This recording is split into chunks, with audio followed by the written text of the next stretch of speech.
Good morning and welcome to the ERA Sales Academy. My name's Chris Colbert and I hope to take you through the 5 steps that we see taking ERA from a good sales organisation into a world-class sales organisation. These videos will be here for new beginners within ERA, so new franchisees that are just starting and want to understand what's going to help them be successful within ERA and selling the organisation. For those that have been in the organisation for some time, hopefully there's a little motivation, a refresher, maybe a few tips and tricks that you might want to implement. And for the broader ERA organisation, hopefully this helps you understand the sales organisation and the things that they need to be successful. Over the next 12 months, we at the ERA Sales Academy are going to help implement these strategies and make you a more successful franchisee and help grow the organisation as a whole. I hope you enjoy the journey with me. I look forward to being a part of it.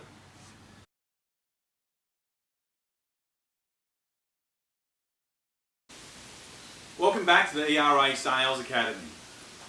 As I mentioned, we're going to look at the 5 steps to move us from being a good sales organisation to a world-class sales organisation. And the first and most important step is that first we must believe. I'm going to give you some instruction to go to Simon Sinek's YouTube video on the power of why. Have a look at that, and I'd recommend getting together with family, get together with your teammates locally, area directors, and have a conversation about this, about what ERA's why is. I'm going to give you a second, pause me, go and watch Simon's video and come back and we'll talk some more.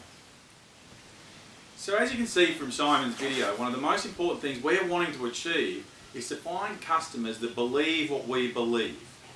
And if I can put it in my words, I believe that at ERA we help clients shine a light onto those dark corners of their business where they themselves don't have the resources, the leverage, the experience, or the processes to optimise that area of their supply chain. So an ability to articulate the why, or what you believe, is really important because all of our actions from in the business and from that belief will flow. So our processes, our systems, all come from that core belief of why ERA. And it really helps us because once we embody that belief and we believe strongly, then you'll start to see that through the sales process in our voice and in the rest of our body language. 55% of our communication is made up of body language. When you have a strong belief, you start to embody that belief. It comes across. There are 43 muscles in the human face. When you have a strong belief, people see that when you're communicating with them. 37% of communication is about tone and tonality. So again, when you have a strong belief, that starts to come across in your tone and body language. So the more that we have a core belief in who we are and why we do what we do, the better able we are to build trust with our clients in the sales process. It also helps us to embody some of the key characteristics that we find in successful business people. In sales, and business sales particularly, we believe that people buy from people. And why is that? Again, we can send a brochure, we can send people to our website. Why is it so important that we buy from people and that we have that relationship? And a lot of this comes down to that belief system. We see and get trust built by watching somebody communicate with us about their offering. If you think about the characteristics of great business leaders and great salespeople, there are a few key characteristics that they exhibit. One, and most probably importantly in sales, is confidence. If we have a strong belief in our offering and why we do what we do, then it's much more easy to exhibit confidence in the sales process. This is actually pretty challenging when you first start in sales and in a new business. So for new franchisees, really important that we continue to have the conversations around why ERA and what our core belief system is that'll help us build our confidence in the early stages of the process.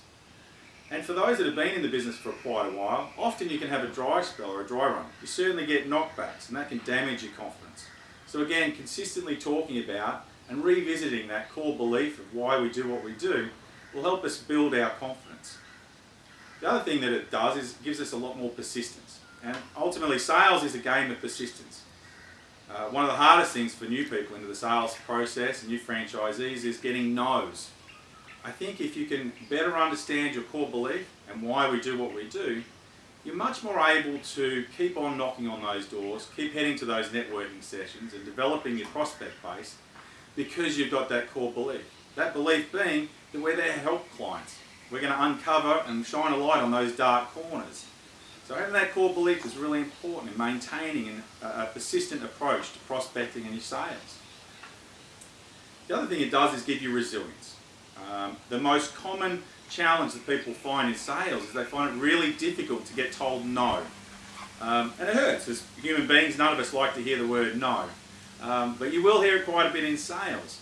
And so often what stops people prospecting, or stops them doing the hard things, which is getting out and developing their sales territory, is hearing no. Again, when you have a strong belief in something, and you can look to the outside community, people that have a big belief in their school, or their sporting team, their church, you'll find they never have a problem hearing no. They'll continue to come back and tell you why they believe in what they believe. And that's the same with ERA. It's the same when you go to tell the story. You want to become resilient. You want to make sure that when you hear that no, it's just a not yet. They're not saying no, they're saying you need to do more to convince me. So having that core belief enables you to come back for a second round or a third and continue to influence somebody to say, I really believe it and here's why. So resilience is really important. And finally what it does, that core belief, is gives you authenticity. And there's nothing more important in sales than having authenticity. What it enables you to do is for somebody sitting across from you to get that genuine feeling, the words that are coming out of your mouth, as we talked about with body language and tone, the words match what they see with your body language. And that's authenticity. Your core belief flows through to your body, you embody it, and when you talk about the offering, the three things align really closely. And that gives you authenticity. And that's very attractive to a buyer. And you'll have had this experience yourself with people that you don't find authentic. You tend to find that what they're saying is not matching up with a gut feel that you're getting from that person. And that really is a sign that they lack a little authenticity. And you'll see it and feel it. So when you've got that core strong belief, your body language, your tone, and the words that you're using will all align and give the client and the buyer real confidence in you. And that authenticity will flow through to one of the most important aspects of sales, which is trust. There are 4 reasons people don't buy, and we'll get into those 4 reasons. But I believe probably one of the most important is trust. By developing authenticity and demonstrating that with the client, you help to build trust. When they see an alignment between your message, your body language, and the passion that you have for ERA, it builds a lot of trust with that client. They're much more likely to engage with you. And whether they choose to do business with you or not, they'll have developed a trust that enables you to come back time and again to have a conversation with them. That's why it is so important that we get together and we have a clear understanding of what our belief system is. What do we believe? And what would we like the client to believe?